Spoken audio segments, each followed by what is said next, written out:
What next for Daniel Dubois? Well, I think firstly, he actually looked better in that fight, in my opinion, than he did in the first fight against Usyk. Now look, there's no secret, that party beforehand was moronic. It was stupid, and that's exactly the type of reasons why Caroline Dubois left her dad in the first place, and why I think Daniel Dubois should leave his dad, because it's a mess. It's an absolute mess. And that corner of his has been a mess for a while. Don Charles is his trainer, and Don Charles is the man that got him there. He should be with Don Charles, listening to Don Charles. Being late to the venue and things like that because of a party before the fight is stupid.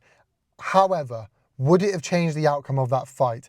I absolutely do not think so. Would it have caused anything different to have happened? Not for me, no. Bottom line is, he lost to the better man.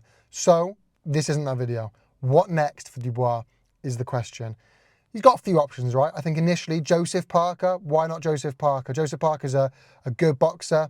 You know, we saw that fight in the first place, but actually, the reality of it is Joseph Parker is now Usyk's mandatory. So he's either going to fight Usyk, or Usyk will vacate the belt, and he'll have to fight Itama for the belt. So probably not him. Tyson Fury. Now, on first glance, it doesn't sound too great, but when you think about it, it makes a bit more sense. If Fury can beat Dubois, which everyone would probably pick him to do, and he can do it more convincingly than Usyk, he's got a real reason to scream and shout for that rematch more than he already is. So really, it depends what route Frank Warren wants to take with Dubois. Does Frank Warren want to make Dubois a bit of a gatekeeper for people like Itama, for people like Fury, or try to rebuild him as he already has?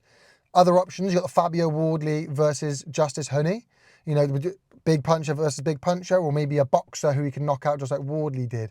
You've got Hrgovic versus Adeleye, the winner of that.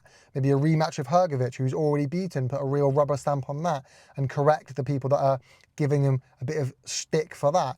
But for me, the fight that I would like to see is Daniel Dubois versus Anthony Joshua too. They're both coming off of losses now. Pretty decisive knockouts at that. And I've always thought AJ can right that wrong and wanted to see AJ right that wrong. So I would like to see AJ go in there, fight Daniel Dubois, right the wrong of what we saw happen in the first fight, and then build from that. So for me, I'd like to see that. But one thing's for sure, before any of that, take some time off, sort out your corner, get rid of your dad and just have Don Charles, and come back stronger.